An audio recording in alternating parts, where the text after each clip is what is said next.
నీకు అక్కడ సిద్ధాన్నంగా లభించిన భోగాన్ని కూడా వదిలిపెట్టి శాస్త్రవాక్కు కోసం గురువాక్కు కోసం నిలబడగలవా? ఈశ్వరానుగ్రహము గొప్పదా, లౌకికంగా నా ప్రయత్నంతో నేను తీర్చేసుకున్నటువంటి కోరికలు గొప్పవా?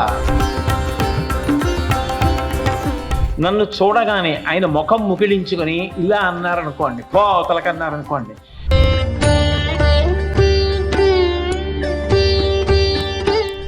శుక్లాంబరధరం విష్ణుం శశివర్ణం చతుర్భుజం ప్రసన్నవదనం ధ్యాయేత్ సర్వవిఘ్నోపశాంతయే. గురుర్బ్రహ్మా గురుర్విష్ణుః గురుర్దేవో మహేశ్వరః గురుః సాక్షాత్ పరం బ్రహ్మ తస్మై శ్రీ గురవై నమః. సదాశివసమారంభాం వ్యాసశంకరమధ్యమాం అస్మదాచార్యపర్యంతాం వందే గురుపరంపరాం.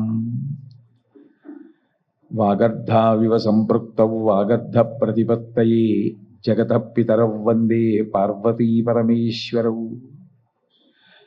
విమలపటి కమలకుటి పుస్తక రుద్రాక్షశస్తహస్తపుటి కామాక్షి పక్ష్మలాక్షి కలిత విపంచి విభాసి వైరించి. హరి ఓం. భగవద్గీతలో గీతాచార్యుడు ఒక మాట అంటాడు, ఒక్కసారి కానీ లోపల కలిగినటువంటి సంకల్పంతో తాదాత్మ్యత చెందిపోయాడు అనుకోండి మనిషి, ఒక సంకల్పం మనసులోంచి పుట్టగాని ఆ సంకల్పాన్ని బాగా ఆలోచన చేస్తూ ఇది నాకు తీరాలి తీరాలి తీరాలి అన్న తాపత్రయం పెరగగానే తామరతంపరగా ఎలా పుట్టుకొస్తాయో దుర్గుణములు చెప్తాడు. జాయతో విషయాన్ పుంసః సంగత్సేషోపజాయతే సంగాత్ సంజాయతే కామః కామాత్ క్రోధోభిజాయతే క్రోధాత్ భవతి సమ్మోహః సమ్మోహాత్ స్మృతి విభ్రమః స్మృతిభ్రంశాత్ బుద్ధినాశో బుద్ధినాశాత్ ప్రణశ్యతి. ఇంకా ఇంతకన్నా అద్భుతంగా చెప్పడానికి ఏముంటుందంటే అసలు కృష్ణ పరమాత్మ చెప్పినట్టు ఇంకా అసలు మనిషి నడవడి గురించి ఎవరు చెప్పగలరు? ధ్యాయతో విషయాన్ పుంసః, విషయపరమైనటువంటి సుఖములను గురించి నువ్వు ఆలోచించడం అలవాటు చేసుకుని ఇది నాకు అవసరమా అన్న విషయాన్ని వదిలిపెట్టి ఇది నాకు కావాలి అన్నదానికి కట్టుబడిపోవడం అలవాటైపోతే, మనసులో కలిగిన కోర్కెని తీర్చుకోవాలన్న పట్టుదల పెరిగిపోయి అటే ప్రయత్నం చేస్తే మొట్టమొదట దానికి పక్కన దాని చెల్లెలు ఇంకొకరు వస్తారు. క్రోధం, కామం, క్రోధం, రాగస్వరూప పాశాఢ్య క్రోధాకార అంకుశోజ్వల. అమ్మవారు 2 చేతులతో 2 ఆయుధాలు పట్టుకోవాలా? లలితాపరా భట్టారిక 4 చేతుల్లో 2 చేతుల్లో ఇవి 2 ఉన్నాయి. ఎందుకని? ఎప్పుడైతే కామం పెరిగిపోయిందో, ఒక కోరిక పెరిగిపోయిందో, అది తీరకపోతే పక్కనే క్రోధం ఉంటుంది. క్రోధం వచ్చిందా మరింత జారిపోతాడు. కామాత్ క్రోధోభిజాయితే క్రోధాత్ భవతి సమ్మోహః. వివేకం పోతుంది ఆ క్రోధం ఏర్పడినప్పుడు. క్రోధాత్ భవతి సమ్మోహః సమ్మోహాత్ స్మృతి విభ్రమః. ఎప్పుడైతే ఆ స్థితి వచ్చిందో విన్నవి చదువుకున్నవి జ్ఞాపకం ఉండవలసినవి అన్నీ పోయాయి. స్మృతిభ్రంశాత్ బుద్ధినాశో. ఎప్పుడైతే ఆ స్థితికి వెళ్ళిపోయాడో ఇక బుద్ధి పనిచేయదు. బుద్ధినాశాత్ ప్రణశ్యతి. చాలు, ఆ తర్వాత ఇక తన కోరిక తీరిందా లేదా అంతే. అది ధర్మచక్రంలో ఇమిడిందా? ధర్మచక్రంలో ఇమిడితే తీర్చుకుంటున్నానా, ధర్మచక్రంలో ఇమడకపోయినా తీర్చుకుంటున్నానా అన్నదానితో సంబంధం లేదు. ధర్మచక్రంలో ఇమడనిది తీర్చుకోవడమే పతనహేతు. ధర్మచక్రంలో ఇమిడినది తీర్చుకోవడమే విడుదల హేతు. ధర్మానుష్ఠానం అంటే ఏమిటి? ధర్మార్థ కామమోక్ష చతుర్విధ పురుషార్థ ఫల సిద్ధ్యర్థం అంటే అర్థకామములు ధర్మంతో ముడిపడాలి. ధర్మబద్ధంగా సంపాదించావా, ధర్మబద్ధంగా ఖర్చు పెట్టావా? చంద్రశేఖరేంద్ర సరస్వతి మహాస్వామి వారు పెద్ద పెద్ద కార్యాలు చేస్తున్నప్పుడు కూడా అందరిచ్చిన విరాళాలు తీసుకునేవారు.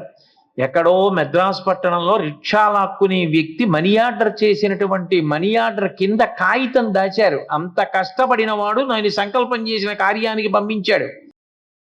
అది కావలసినది ఆ ధర్మమునందు అనురక్తి.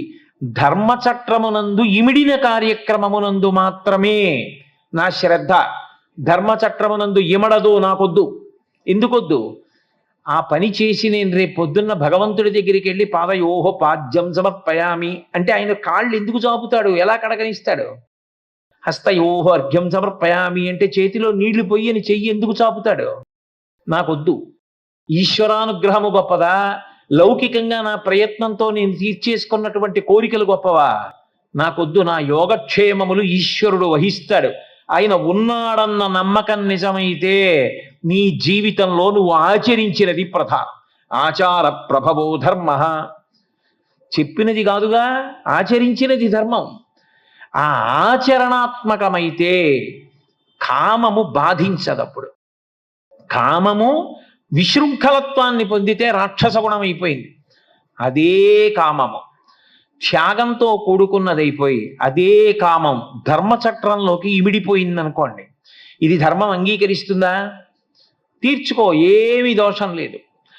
ధర్మచక్రంలో ఇమిడిన కామమును తీర్చుకొనుట అనుగ్రహహేతువు, ధర్మచక్రమును దాటిన కామమును అనుభవించుట పతనహేతువు. ఈ రెండిటికి మధ్య వచ్చే ఘర్షణలో నీకు అక్కడ సిద్ధాంతంగా లభించిన భోగాన్ని కూడా వదిలిపెట్టి శాస్త్రవాక్కు కోసం, గురువాక్కు కోసం నిలబడగలవా? అలా నిలబడగలిగితే నీ యందు దైవగుణం నిలబడింది అని గుర్తు. ఈ పూనిక మన ప్రయత్నానికి ఈశ్వరుడి కృప తోడు కావాలి.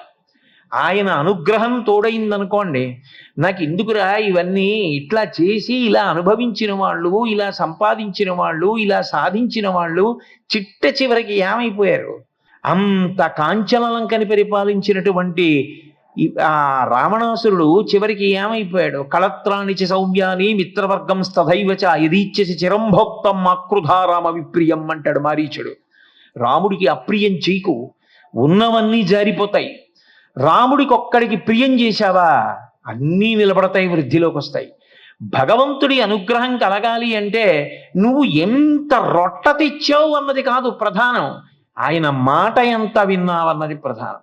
గభీరే కాసారే విశతి విజనే ఘోర విపినే విశాలే శైలే చ భ్రమతి కుసుమార్థం జలమతి సమర్ప్యై చేతసరసి ముమానాధమవతే సుఖేనావస్థాతం జనయ నిజానాతికి మహో అంటారు శంకరులు.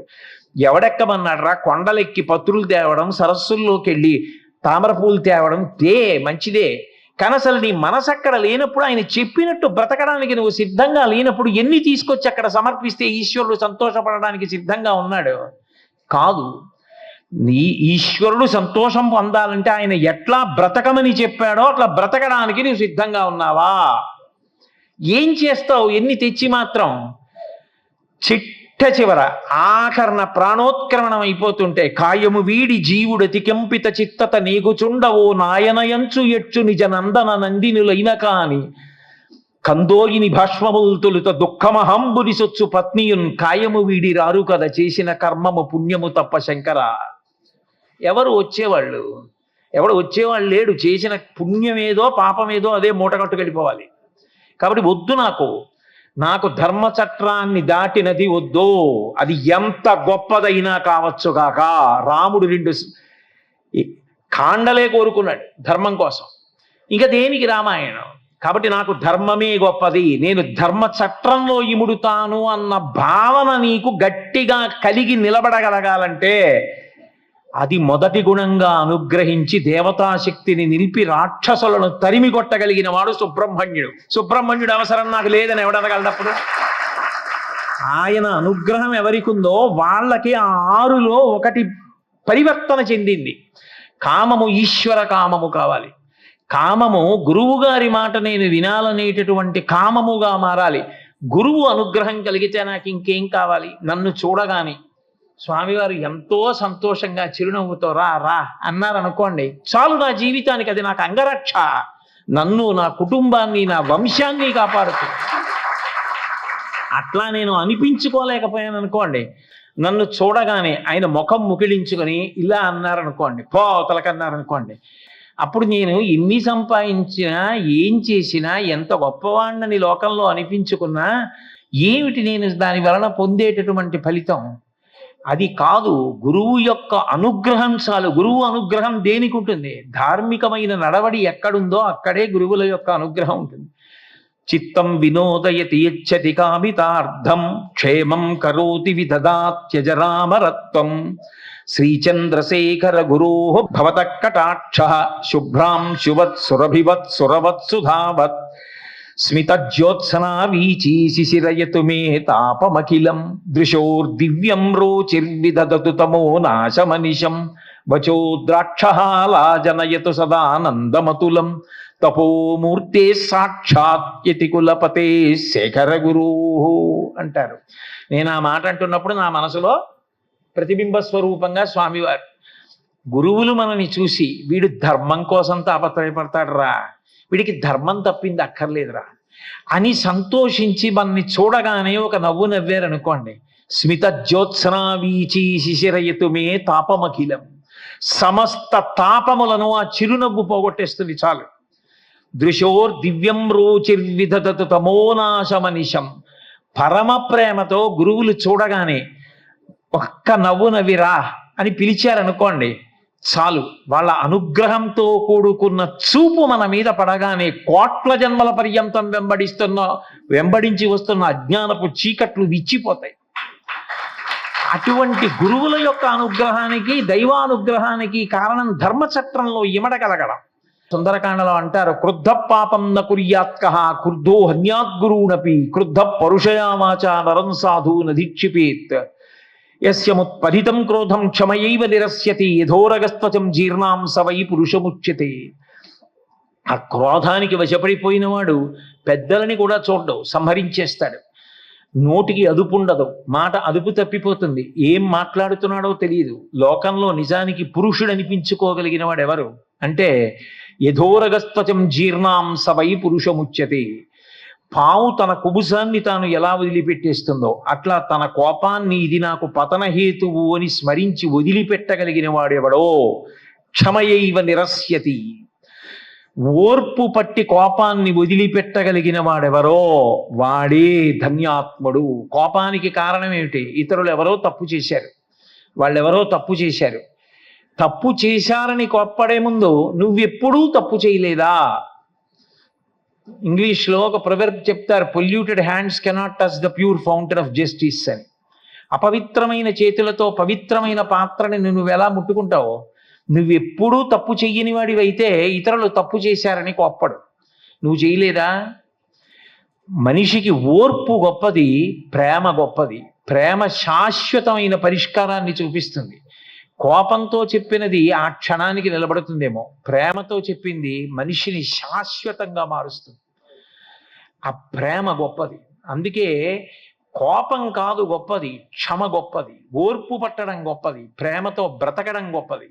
మంగళాశాసనపరై పదాచార్య పురోగమై సర్వైశ్చ పూర్వైరాచార్యై సత్కృతాయాస్తు మంగళం. మంగళం కోసలేంద్రాయ మహనీయ గుణాత్మనే చక్రవర్తి తనూజాయ సర్వభౌమాయ మంగళం. ఉమాకాంతాయ కాంతాయ కామితార్థప్రదాయినే శ్రీగిరీశాయ దేవాయ మలినాథాయ మంగళం. సర్వం శ్రీ ఉమామహేశ్వర పరబ్రహ్మార్పణమస్తు. స్వస్తి.